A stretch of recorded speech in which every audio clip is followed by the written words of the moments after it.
Ya pemirsa JAK TV, saat ini kita sudah ada di halaman belakang di rumah dinas dari Ibu Elisa Sumarlin, istri dari Bapak Riza Patria, Wakil Gubernur DKI Jakarta.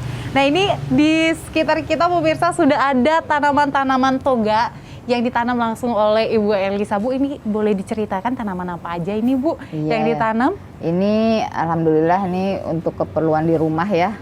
Ada kita suka terong di rumah nih. Banyak yang suka terong, jadi ya ini yang kita tanam alhamdulillah tumbuh. Buahnya banyak ya Bu. Tinggal diambil hasilnya. Ini ada sawi ya. Sawi juga gampang banget ini numbuhnya.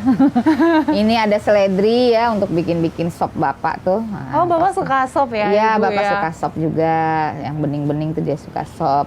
Kemudian mungkin di situ ada juga pakcoy ya. Oh, pakcoy, iya. Ya biasanya ada bayam hijau, cuma bayam merah sama bayam hijau, cuma ini lagi belum tumbuh lagi kayaknya, masih kecil-kecil ya. Jadi ya ini yang sama ada kami lagi menanam cabe juga ya. Biasanya terong dimasak apa nih Bu? Di balado ini biasanya kalau orang-orang belakang tuh. Pada suka terong balado. Iya, pada suka terong, suka yang tradisional aja makanannya. Luar biasa loh, ini makanannya bisa langsung diambil dari taman sendiri ya. Segar juga. Ibu, ini mulai menanam-nanam ini sejak masuk Ibu PKK atau sebelum-sebelumnya memang sudah suka menanam sih Bu? Sejak Ibu PKK ya kali ya. Hobi baru ya Bu ya. Waktu udah mulai ada ya, anak-anak udah pada besar, jadi adalah bisa ikut menanam lah seperti ibu-ibu yang pada umumnya lah. Dan terutama saya sukanya ya ini yang untuk kebutuhan di rumah, jadi kita nggak perlu keluar. Kalau ada apa yang di rumah bisa dipakai gitu. Ya, ini menanam karena mengisi kekosongan waktu. Kalau misalnya lagi nggak ada kegiatan di Bu PKK dan kerjaan juga di rumah udah selesai, menanam ya Bu. Nah, kalau misalnya untuk bersama anak-anak nih Bu, biasanya waktu luangnya itu pas kapan sih Bu? Kan Bapak sibuk nih. Mungkin anak-anak juga ada kegiatan di luar, di sekolah, Ibu juga. Ini waktu luangnya kapan Bu? Ya kan saya tahu jadwal anak-anak ya, kegiatannya. Saya bilang mana jadwalnya nanti kapan kita bisa pergi bareng-bareng. Tapi untuk saat ini karena mereka udah mau ujian, jadi emang waktunya full ya. Tapi ya di sela-sela itu mereka udah mah hari ini gitu, ada misalnya hari Jumat. Nah kami biasanya Jumat tuh suka makan keluar lah gitu loh. Kadang-kadang mereka yang udah mah pesen aja misalnya atau apa ya kan.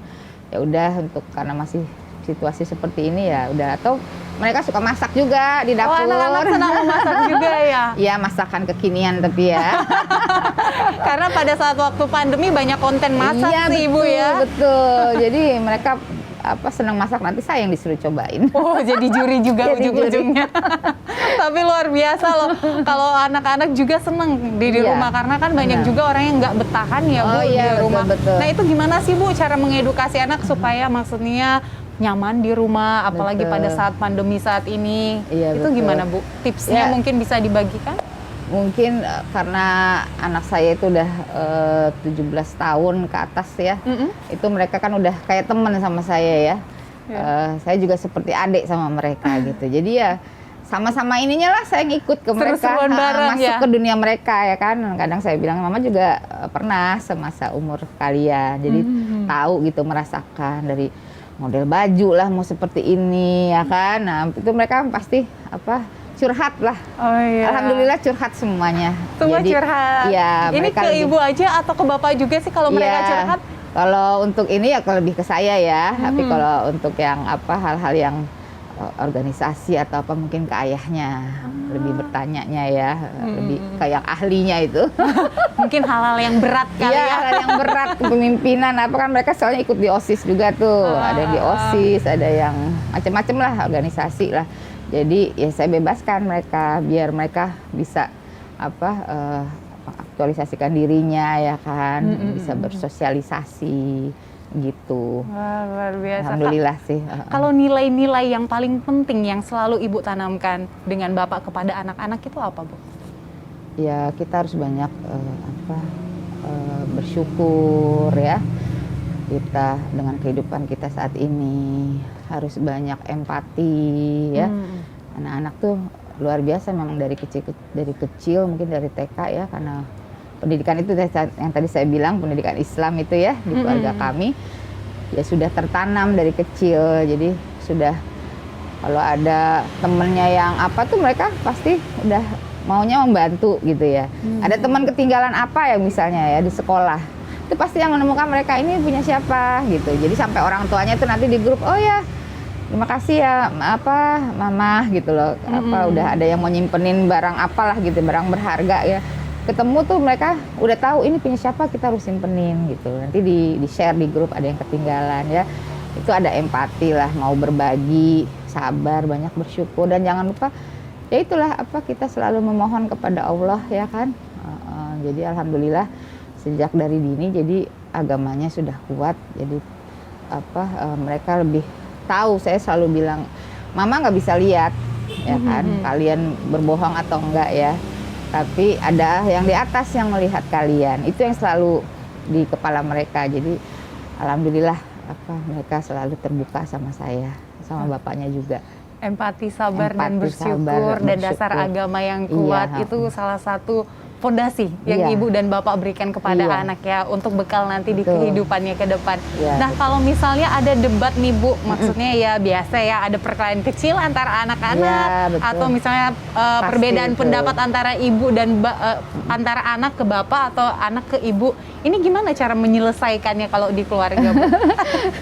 Ya sama mungkin dengan yang lain ya, kita ini dulu ya berargumen dulu ya kan seperti ini, tapi nanti pada akhirnya menemukan juga jalan keluarnya. Oh ternyata harus begini ya kan, sambil kita beri masukan juga. Nggak semuanya hidup ini misalnya apa lurus-lurus aja, pasti ada melenceng-melencengnya, dan itu namanya manusia ya apa semua pasti mengalami kalau ada yang salah, tapi asal jangan lupa kita tetap memberi maaf, minta maaf ya kan. Nggak boleh apa ya, nggak boleh sombong ya kan. Kalau memang kita berbuat salah ya kita minta maaf. Itu aja sih, saya menanamkan itu ke anak-anak ya, untuk santun, untuk dengan orang yang lebih tua juga seperti itu, dengan anak-anak kecil juga. Jadi ya alhamdulillah mereka bisa diterima lah apa di segala usia lah ya. Jangan malu untuk meminta maaf. Betul. Tapi kalau momen-momen ngambek ada nggak sih Bu yang dimana Pak Riza itu memang harus ngebujukin anaknya nih supaya kembali lagi moodnya? Iya ya, saya alhamdulillah sih nggak pernah ada yang sampai kayak gitu ya. Ada ngambekan ya? Kita bisa diskusi gitu ya kan. Seperti ini ya kan. Kalau waktu masih kecil mungkin ya anak-anak suka tantrum tuh. Saya memang nggak membiasakan apa mereka untuk apa yang mereka mau kita penuhi gitu loh ya kan. Jadi biarkan aja mereka marah dulu misalnya, silakan ya udah adek marah dulu, mama yang penting ada di sini ya sama ayah gitu loh. Jadi udah selesai nangisnya, selesai udah baru kita berikan apa masukan ke mereka. Iya, pengertian itu lebih alhamdulillah lebih masuk lah. Jadi emosinya udah keluar dulu. Jadi mereka nggak pernah yang tantrum di jalan itu, atau lagi ke mall pingin ini harus nggak ada. Malah lebih sering sekarang nggak terlalu banyak pingin ini pingin itu pingin ini. Jadi kita kadang-kadang ayo nggak apa-apa gitu. Jadi apa karena udah terbiasa seperti itu. Yang mana yang justru lebih mengerti ya, yang diperlukan ya baru yang dibeli gitu loh. Seperti itu sih Mbak. Kalau menurut Ibu itu Pak Riza itu sebagai sosok ayah yang seperti apa sih Bu kepada anak-anaknya? Pak Riza itu sabar ya. Kan anak perempuan semua itu cerewet. Cerewet sama di rumah ya maksudnya. Ada 4 perempuan di rumah. Iya ada 4. Nah itu cukup sabar lah, luar biasa sabar dan mengerti banget gitu loh, mengerti kepada anak-anaknya itu harus bagaimana tuh mengerti. Tapi memang kalau urusan untuk anak-anak memang dia lebih menyerahkan ke saya. Jadi kalau ke ayahnya itu lebih yang memang untuk hiburan keluar ya, untuk sharing seperti itu sih. Untuk kalau pendidikan agama semua saya. Tapi anak-anak semua dekat sama ayahnya juga. Tapi adakah Bu perbedaan cara mendidik anak antara ibu dan bapak? Mungkin cara penerapannya nilai yang sama tapi menerapkannya berbeda. Iya, kadang-kadang kalau namanya ayah itu biasanya kan suka membolehkan aja semuanya. Iya, iya. Iya, yang saya sudah pernah. Apalagi anak perempuan ya, Bu ya. Betul, apalagi waktunya kan jarang bertemu, ya kan, jadi mungkin ada rasa bersalah lah ya kalau melarang-larang. Nah, kalau saya kan ya tetap harus disampaikan yang seharusnya seperti apa gitu loh. Jadi ya seperti itu, kadang-kadang bentrok-bentroknya seperti itu. Tapi ya kita jangan sampai ke anak-anak tuh yang melihat orang tuanya bentrok, yang ayah maunya A, yang ibu maunya B gitu ya kan. Ya kita harus tetap sama-sama.